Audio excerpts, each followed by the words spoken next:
Kesaksian ASN di Kementerian Pertanian mulai dari pembayaran kartu kredit, cicilan mobil, uang jajan istri, hingga uang cucu ulang tahun, apakah ini akan menguatkan dakwaan pemerasan dan gratifikasi dari terdakwa ex-Mentan SYL? Kami bahas bersama Zainur Rohman, peneliti Pusat Kajian Anti Korupsi UGM atau PUKAT UGM. Bergabung juga Guru Besar Hukum Pidana UPH, Prof. Jamin Ginting. Selamat malam. Prof. Jamin, juga Bung Zainur. Selamat malam Mbak Rizka, Mas Zainur, selamat malam. Selamat malam Mbak Friska, Prof. Yamin. Selamat malam. Saya ke Prof. Jamin dulu. Kalau kemarin dari sejumlah item yang disampaikan oleh saksi, ada keperluan pribadi macam-macam seperti yang saya sudah sebutkan tadi, sampai ke kebutuhan pribadi bahkan anak cucu.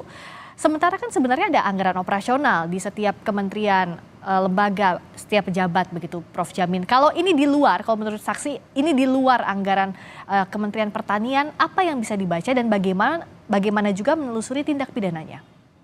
Ya, jadi kalau dalam konteks pejabat negara yang sudah diberikan hak untuk mendapatkan biaya protokoler untuk hidupnya dan keluarganya, sudah di cover, tetapi dia masih juga mendapatkan keuntungan, benefit, uang dan segala macam di luar dari apa yang sudah ditetapkan, itu ada janji ya yang dia sebelum menjabat tidak boleh menerima apapun, sehingga itu dapat dikategorikan sebagai suatu gratifikasi sebagaimana di pasal 12B Undang-Undang Tindak Pidana Korupsi yang berindikasi suap. Nah, kenapa berindikasi suap dikatakan? Karena itu adalah pemberian yang dapat mempengaruhi perbuatannya untuk menyalahgunakan kewenangan yang ada padanya. Nah, jadi dia harus melaporkan. Contohnya tadi, ada mendapatkan travel perjalanan dinas atau umroh ya yang bukan dari anggaran, keluarganya mendapatkan macam-macam, itu harus dilaporkan. Itulah kewajiban seorang penyelenggara negara dan ASN. Kalau tidak dilaporkan dan dinyatakan sebagai suatu indikasi suap, nah itulah masuk kategori gratifikasi. Jadi kalau itu yang pertama. Yang kedua, kalau itu diminta karena orang tidak mau memberi, tapi karena terpaksa untuk memberikan, karena dalam kondisi yang sangat sulit untuk tidak memberikan, itu namanya pemerasan. Jadi pemerasan itu karena orang yang diperas tidak mempunyai kehendak untuk memberikan, tetapi karena kondisi dia harus dipaksa untuk memberikan. Nah tadi contohnya di instansi yang seperti gunung es lah kita katakan ini, banyak sekali bawahan itu merasa tertekan karena atasan-atasan itu mewajibkan mereka untuk menyumbangkan setoran. Jadi ada setoran. Nah, setoran itu bukan diambil dari anggaran yang memang sudah ada, tapi diambil dari menyalahgunakan kewenangan masing-masing bawahannya begitu. Nah, inilah yang banyak ya sering terjadi, yang kita khawatir itu bagian dari setoran bawahan-bawahan untuk kepentingan personal di luar dari anggaran yang sudah ditetapkan. Nah, bicara soal indikasi pemerasan, juga saya ingin dapat perspektif kajian anti korupsinya dari Mas Zainur. Ini terkait dengan modus. Kan biasanya kalau kita lihat pemerasan, korupsi itu dilakukan dengan kode-kode tertentu. Kita pernah tahu apel Malang, apel Washington dan sebagainya. Tapi di kasus SYL ini sangat careless, sangat ceroboh, bahkan vulgar. Melalui anak buah terus terang minta untuk anak buahnya utang ke vendor atau meminta barter terhadap vendor. Apa yang Bung Zainur lihat dari hal ini? Iya, ini memang bisa dikatakan sangat aneh ya, dan mungkin orang bisa menganggap ini keterlaluan. Saya sepakat bahwa di kementerian dan di lembaga, masing-masing sudah dibekali dengan dana operasional. Kalau di kementerian namanya dana operasional menteri. Di tahun 2014 dikeluarkan peraturan Menteri Keuangan yang baru mengatur tentang DOM ini dengan kriteria yang sangat fleksibel, bersifat lamsam, tanpa perlu pertanggungjawaban yang rigid. Ini diubah karena sebelumnya itu ada kasus, yaitu waktu itu adalah Jero Wacik sebagai menteri itu dijerat dengan tindak pidana korupsi karena dituduh menyalahgunakan dana operasional menteri. Dengan peraturan Menteri Keuangan yang baru di tahun 2014, DOM, dana operasional menteri, itu boleh digunakan secara leluasa Hmm, oleh menteri sesuai dengan diskresinya karena bersifat lamsam itu tadi, sangat ya. fleksibel.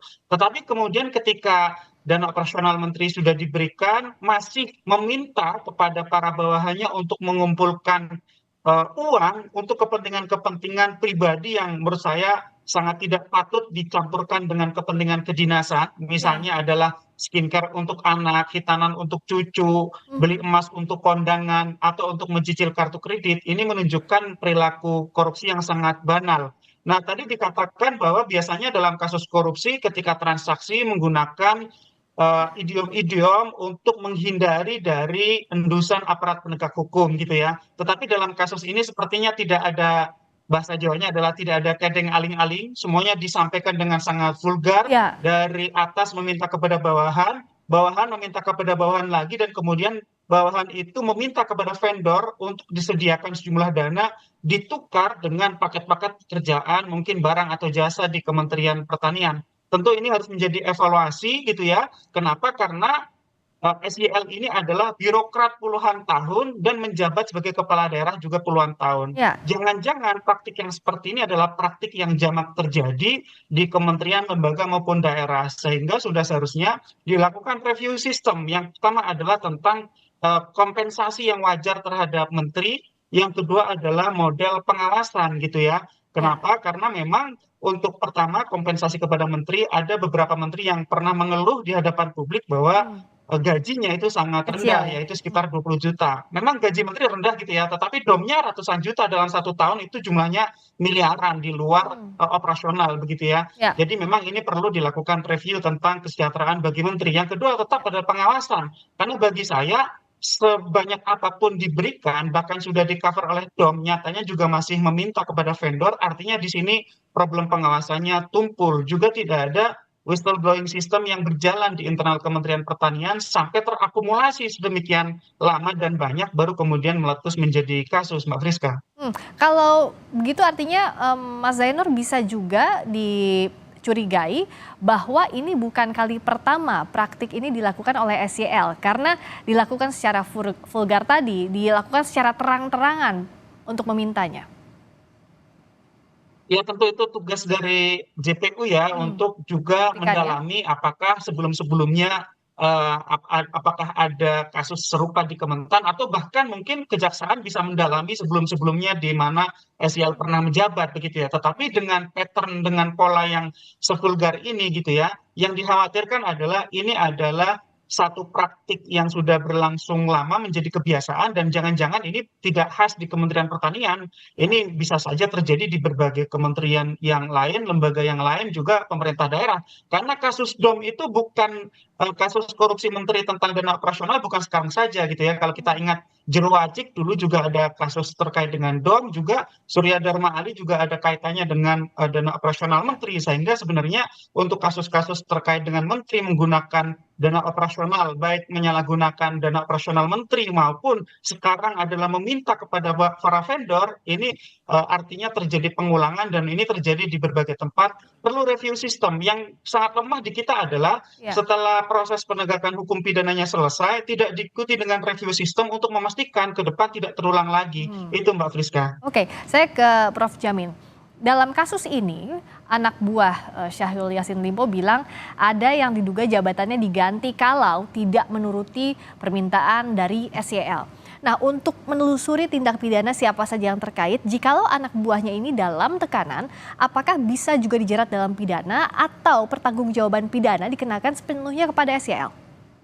Ya, ini kan terkait dengan relasi kuasa ya, dari orang yang memiliki kuasa dengan orang sebagai yang melaksanakan perbuatan.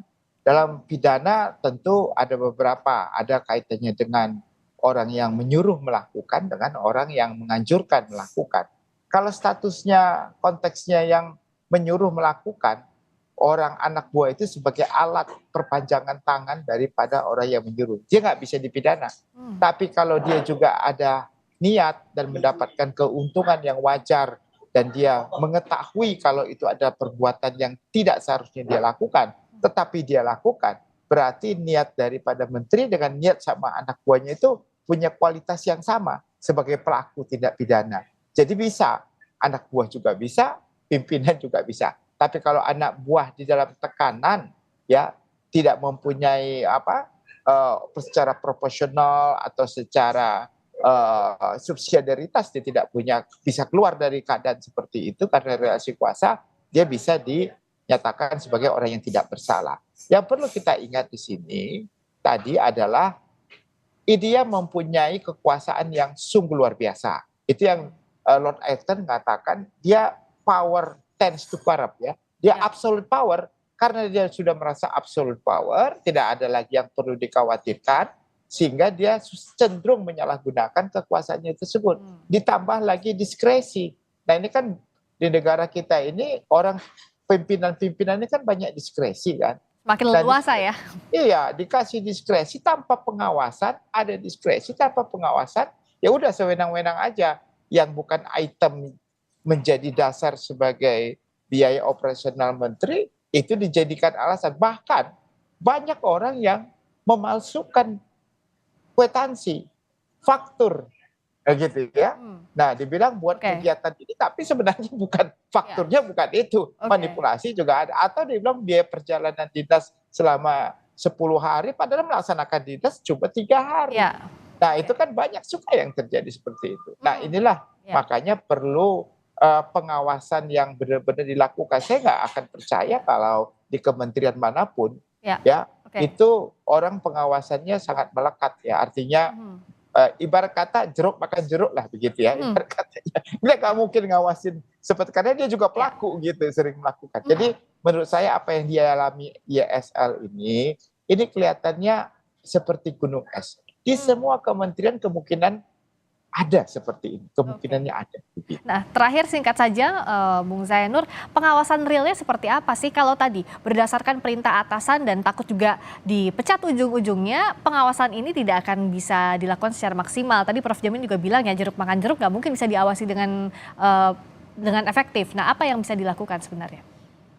Ya, sebenarnya memang kalau di Kementerian Pertanian saya melihat secara organisasi sudah rusak ya. Artinya dari pucuk pimpinan ke birokrat di bawahnya eselon 1, eselon 2 sampai kepada pelaksana itu sudah rusak semua. Kenapa? Karena memang ketika ada kasus korupsi itu berupa pemerasan atau gratifikasi dan suap, kemudian di sini mengakibatkan jenis-jenis korupsi yang lain. Nah, kalau jenis-jenis korupsi yang lain itu juga dilakukan oleh anak buahnya, baik itu tadi Prof. Giting menyampaikan apakah dia memang turut serta atau dia dalam kondisi terpaksa, artinya sudah sangat susah bagi para bawahannya ini untuk speak up, menjadi peniup peluit sebagai whistleblower untuk misalnya melaporkan kepada penegak hukum secara represif, kepada KPK, kepolisian, kejaksaan, atau secara administratif melaporkannya kepada Inspektur Jenderal di internal Kementerian Keuangan. Nah, kalau ditanya pengawasan yang ideal adalah pengawasan ketika organisasinya itu organisasi yang sehat, di mana peniup peluit itu dilindungi dan bisa melakukan pelaporan kepada Inspektur Jenderal dengan aman, dan Inspektur Jenderal juga dapat meneruskan laporannya secara represif kepada aparat penegak hukum kalau itu sudah merupakan bentuk perbuatan pidana, misalnya kepada kepolisian, kejaksaan, atau KPK. Nah, inilah yang memang sampai sekarang juga masih problematik. Kenapa? Karena justru Inspektur Jenderal jarang sekali yang bertaji karena berada di bawah pimpinan lembaga atau menterinya. Kalau yang melakukan korupsi adalah menteri, maka ya Inspektur Jenderal tidak bisa ngapa-ngapain. Tentu ini harus dipikirkan betul. Kenapa? Karena ya kita masih membutuhkan pengawasan internal yang juga punya independensi dan kemandirian. Formulasi independensi dan kemandirian itulah yang perlu untuk dibuat, karena kita tidak perlu membuat lembaga baru. Eksternal sudah ada BPK, di internal pemerintah juga sudah ada BPKP, secara represif juga sudah ada aparat penegak hukum. Tetapi sifat mandiri dan independen dari Inspektur Jenderal inilah yang perlu dirumuskan. Apakah misalnya Inspektur Jenderal bertanggung jawab langsung kepada Presiden, tidak kepada pimpinan lembaga atau kepada menterinya, atau seperti apa? Itu yang bisa dilakukan, Mbak Friska. Oke, dan ini keseriusan merombak sistem termasuk sumber daya manusianya, kita tunggu sejauh mana, termasuk juga untuk kasusnya, tindak pidananya harus diusut sampai tuntas, pembuktian terus berjalan di persidangan. Terima kasih Bung Zainur Rahman, peneliti Pusat Kajian Korupsi UGM atau Pukat UGM. Terima kasih Prof. Jamin Ginting, Guru Besar Hukum Pidana UPH. Selamat malam. Terima kasih.